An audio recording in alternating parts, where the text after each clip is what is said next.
Let's do it. We've got 5 rounds of Muay Thai ahead of us, so let's go over the instructions first so that you can get the most out of this shadowboxing tool.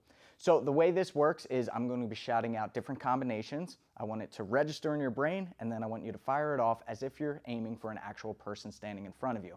And that's very important that when you shadowbox, you are visualizing an opponent throwing punches back at you, moving around the ring with you, so that you can keep it as realistic to sparring or a match as possible.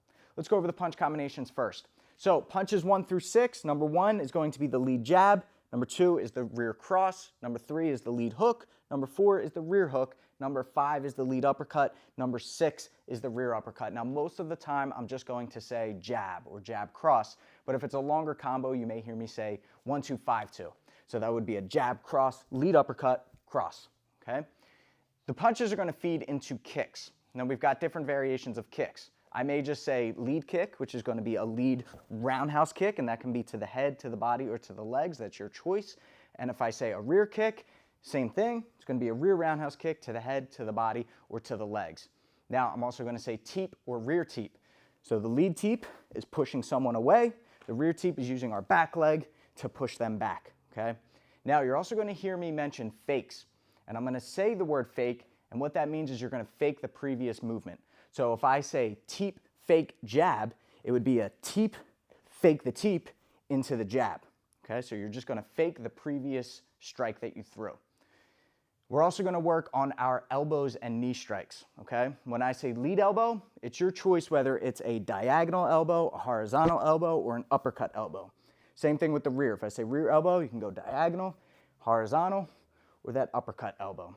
Okay? When I say a knee strike, it's either going to be a lead knee or a rear knee.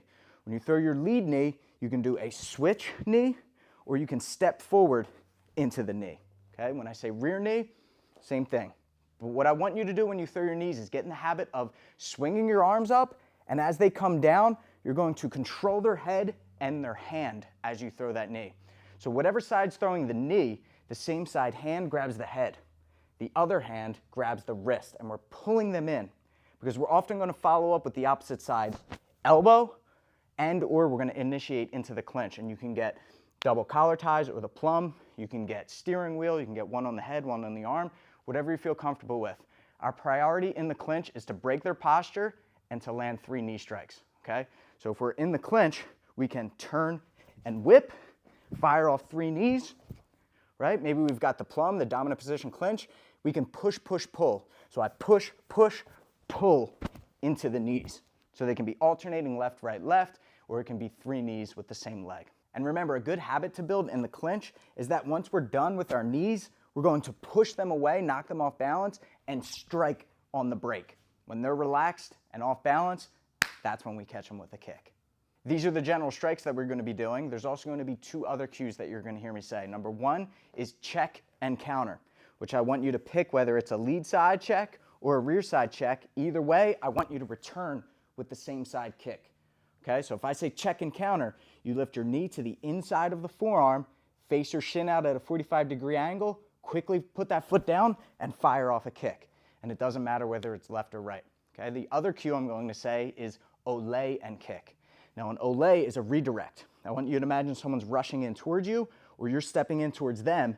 You're going to slap their hand or slap their head as you pivot on your lead foot to create an angle and quickly fire off a kick. Okay, so if I say ole and kick, ole and kick. All right, I'm also going to work this off of a fake. We're going to do the rear teep and fake to an ole, which is going to be done with the opposite side hand. I land in a southpaw stance, swing so that I can fire off the opposite side kick. Okay, so let's get comfortable with those movements. If I say ole and kick, bang, or rear teep, fake, ole, and kick. We're moving in the opposite direction to fire off the opposite side kick. Okay, these are the movements, cues, and weapons that we're going to be using throughout these 5 rounds, so make sure you understand them before we get started in round 1.